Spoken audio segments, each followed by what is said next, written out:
Hello and welcome back to another video tutorial with Candidly Created. My name is Francisco Estevez and I am the founder and owner of the Candidly Created studio here in Denver, Colorado. And we're really excited to have you back for this video tutorial.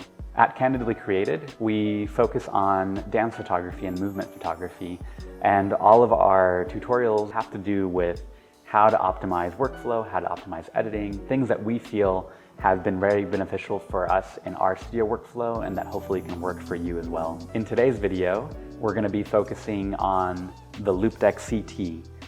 LoupeDeck was kind enough to send us a unit to work with, and over the past few weeks we've been getting to know it, getting acquainted with what features it has to offer, trying to customize it to our workflow here in the studio, and hopefully our experience can help you figure out whether it's something that you want to make an investment in your workflow for photo or for video. When we first thought about how we could incorporate the LoupeDeck into our editing, we thought that it would be best used in Photoshop for what we do.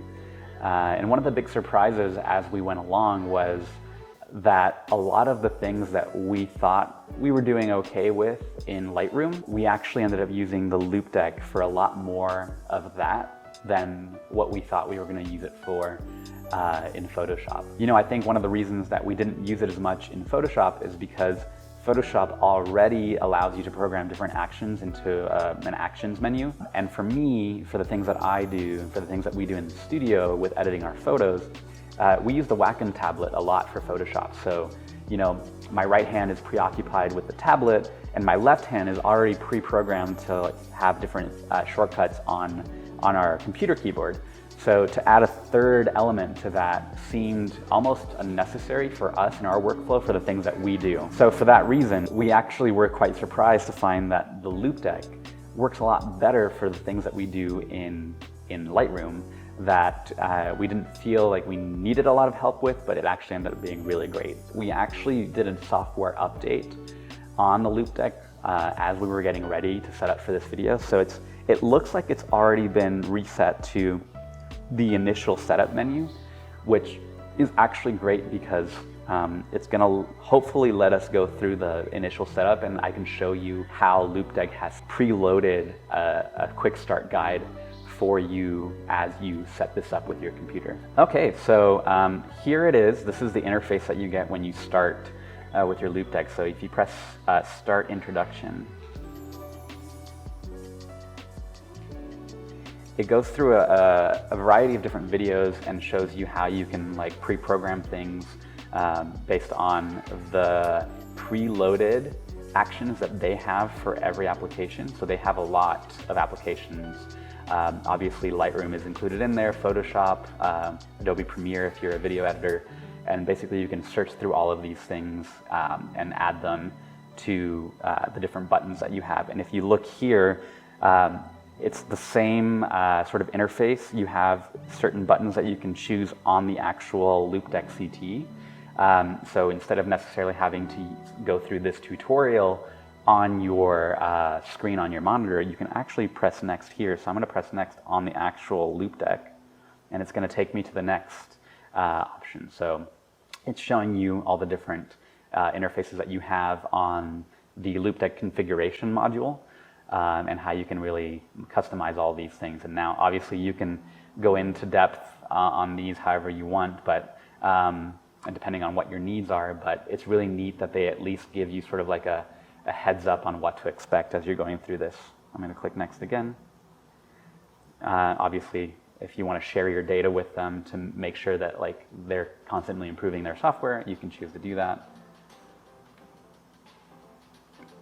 Okay, and so this is a quick note on the update. It looks like you can further customize what is already a wide array of customization that this particular unit offers. So now we're going to launch it. So just as a disclaimer, when you set it up for the first time, this little interface is going to be a lot longer. It's going to show you how to you know, customize and drag and drop certain functions onto the different panels here on the LoupeDeck. So it's going to be a little bit more in depth than what I just went through. I just updated my software, so it's not as robust of a tutorial to start with. So let's launch it. Okay, and so this is the interface that we get. This is sort of like the default that I haven't changed at all. So as you can see here, and as you can see on the LoupeDeck over here, it mirrors what you're on right now. So just to give you guys a quick tutorial on this, if you were to go in and try and find functions for this, for example here, you can actually figure out your brightness for your screen. Now, for me, you know, like I'm not going to be using this thing for just web browsing or anything like that. So I don't necessarily need this as much. You know, if that's your thing, go for it. What I'm going to use it for a lot more is, you know, Lightroom. So this is what I've done so far as creating some sort of custom buttons based on what my needs are in my workflow in Lightroom. We have, you know, copy, paste, develop settings. We have a crop overlay, you know, copy, paste from previous, tool selector, basic wheel panel, develop presets. Things that like I'm gonna go into and use on a daily basis with my workflow in Lightroom. That's what I preset here. Now you can also change and add different windows to this panel. So if you look over here, I can click here actually and add a new page and just keep adding them, and you can just cycle through them on the LoupeDeck itself. So you don't need to have this open. It's just sort of like a mirror image of what your LoupeDeck is doing over here. And so we're actually on page 2, so I'm going to actually go over to page 1, and this is sort of my filter page. So whenever I'm coming in from a shoot and I've uploaded all of my images, I'm going to go through, you know, and mark some of them as pics, mark some of them as rejected, and you know, maybe mark some of them as red. Red is like sort of my done color. So if I've edited an image and it's ready to go, I'll just highlight that. This is another really fun one. It's delete rejected photos. So whenever I've rejected all the ones from a shoot that are definitely throwaways, like you can go in and just click rejected and then easily delete all of those instead of having to filter out through Lightroom and then highlight all of them and delete them. So that's really great. And I've sort of put those all in one place. And if you look down here at the wheel, you can actually do similar things here. You can preset all of these and you can change them into different buttons. So for example, my second page is just the reject and unreject function. So I found that like if I'm doing a shoot and I'm just going through it for the first time, reject and unreject, doing that very fast is a lot more convenient to just be hand on the dial, hand on the keyboard, and go and click through.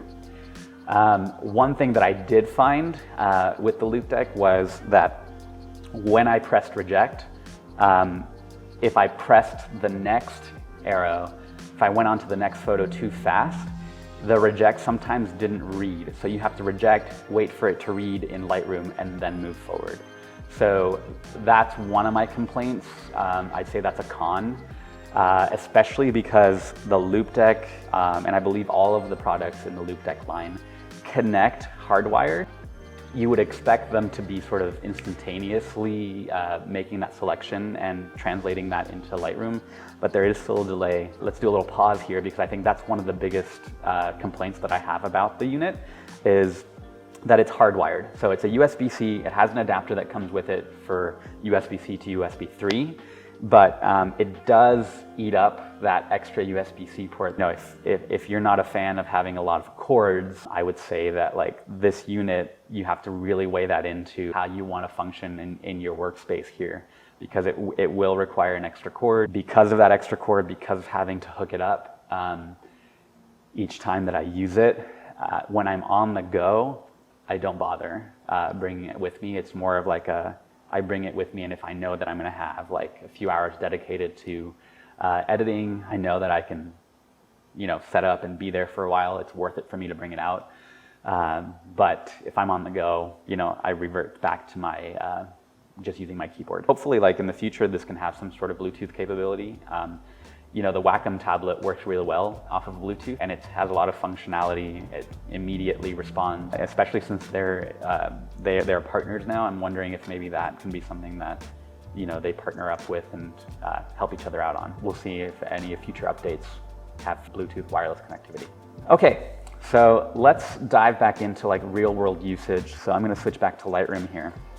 And so the other thing that's really great is that you can set up dynamic mode with the LoupeDeck. So it'll read whatever application you're in. So if you switch from Lightroom to Photoshop, it'll switch between those two interfaces that you've preloaded onto your unit here. So for example, here I have two photos from a creative shoot that I did with Gabby Lukasic, and I'm just going to show you what it can do. So I'm going to switch over to 1, and that's the other thing too. So sometimes these buttons don't react right away, and maybe that's just me trying to keep getting accustomed to it.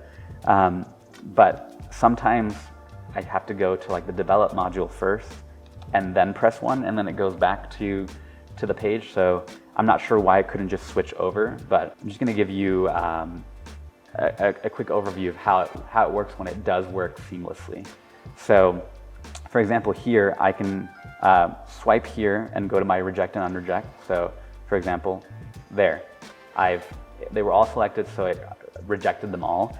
Now, obviously here I have a filter out for the photos that we're using for this video, so I can't unreject them because they've gone away. They're not in that filter anymore. But you have these other buttons here on the LoupeDeck, for example, that you can press undo and it'll come right back. So let's walk you through some of these presets that we've loaded up on the LoupeDeck. So for example, here this knob I've preset with an overlay, and basically if I turn this dial, it activates that right away, and this dial then becomes fine rotate crop. And then if you press it, you can reset it to whatever it was before, and then crop size, and then you can press it and it'll reset to what you did before. So there's actually lots of functions here. You can even change the overlay that you want depending on what your preference is for your workflow. So you can change it to have different rules, rule of thirds, a grid depending on what you need. So there's a lot of different things here. If you have a lot of print work in your workflow and you want to know how it's going to measure out, depending on those print sizes, you can change it to that so you know exactly what a 2x3, a 5x7, and a 4x5 aspect ratio look like. So yeah, there's a lot that can be done there. Let's go back to page 1. Okay, so I've also reset here like exposure, highlights, shadows on these buttons here on the right hand side, thumbnail size with this dial, zooming in, zooming out, makes it a big breeze if you need to have that as part of your workflow. Exposure, highlights, if you need to do a quick tune here, and then again, if you reset here, if you press down on that button, it resets it. So far, I've only done 2 pages here because that's sort of like the main things that I've needed. And so going here into the develop module, let's see, fit.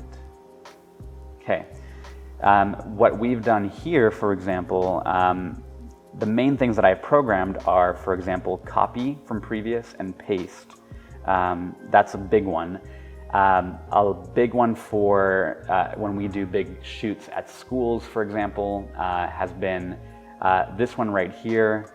If you go into masking, I preset that masking shortcut, so it brings me into the masking module here on Lightroom, and then it sort of presetted all these already. So this came as is. I didn't add anything to this one here in particular. So it has select subject, which is really great. And then I work on the background quickly sometimes, especially for white backgrounds. It's really great to use this tool. It doesn't work as well with other colors, but with like white and gray, it works okay.